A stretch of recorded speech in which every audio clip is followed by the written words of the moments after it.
Most people, in their drive to get rich, are trying to build an empire state building on a 6-inch slab. The size of your success is measured by the strength of your desire, the size of your dream, and how you handle disappointment along the way. More money seldom solves someone's money problems.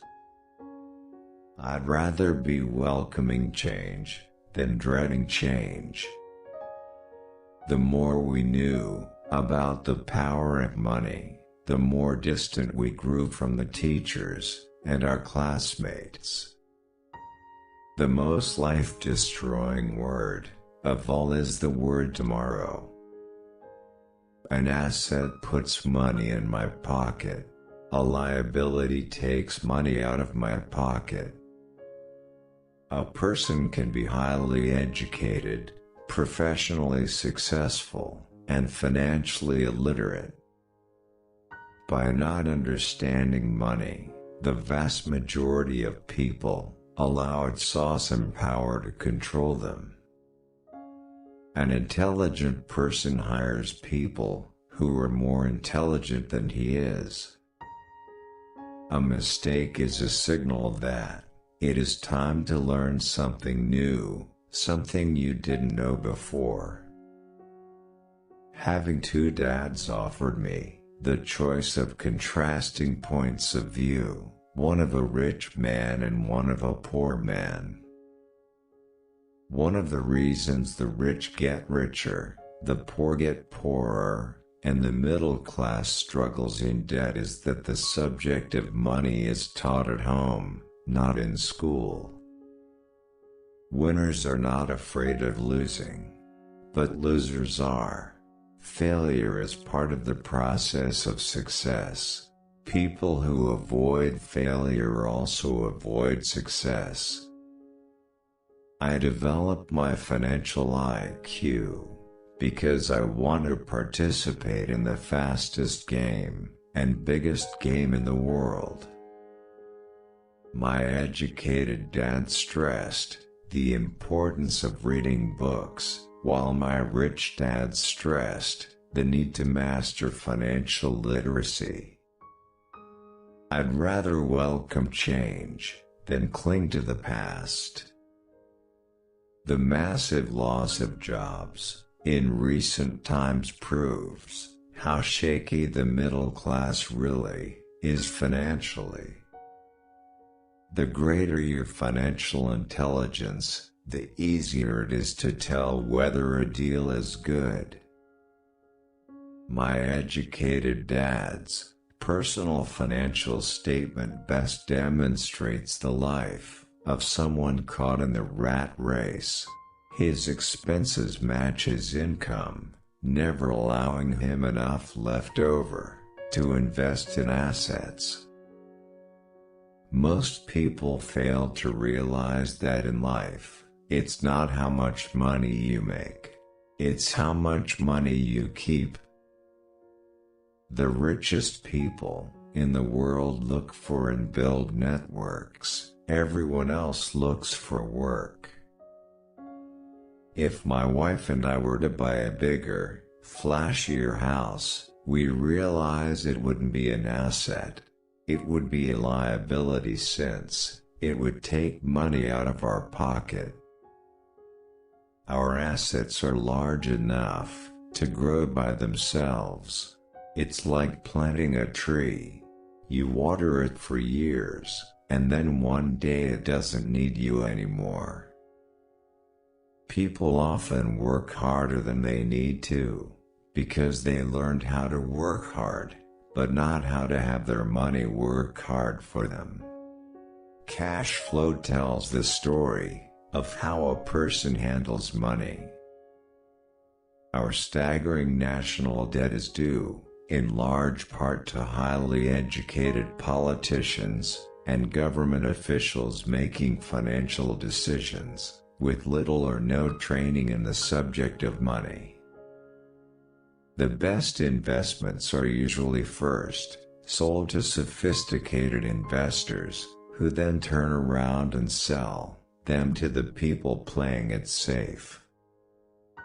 The middle class finds itself in a constant state of financial struggle. Their expenses tend to increase in proportion to their salary increase, hence the phrase the rat race. Rich people acquire assets. The poor and middle class acquire liabilities that they think are assets.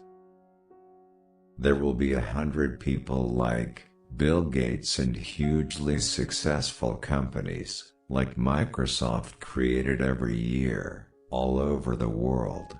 And there also will be many more bankruptcies, layoffs, and downsizing.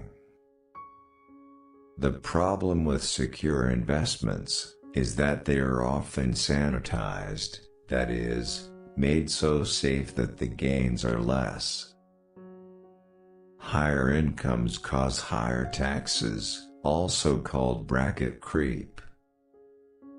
It's not what you say out of your mouth that determines your life, it's what you whisper to yourself that has the most power. The more a person seeks security, the more that person gives up control over his life. You're only poor if you give up. The best way to predict the future is to study the past or prognosticate. Just like a board game, the world is always providing us with instant feedback. Occasionally, we all need to look in the mirror and be true to our inner wisdom rather than our fears. The world is always handing you opportunities of a lifetime, every day of your life, but all too often we fail to see them. The single most powerful asset we all have is our mind. If it is trained well, it can create enormous wealth, seemingly instantaneously. If you want to be rich, don't allow yourself the luxury of excuses. Don't be addicted to money. Work to learn. Don't work for money. Work for knowledge. Personally, I use two main vehicles to achieve financial growth: real estate and small cap stocks. Intelligence solves problems and produces money. Money without financial intelligence is money soon gone. When you are young, work to learn, not to earn.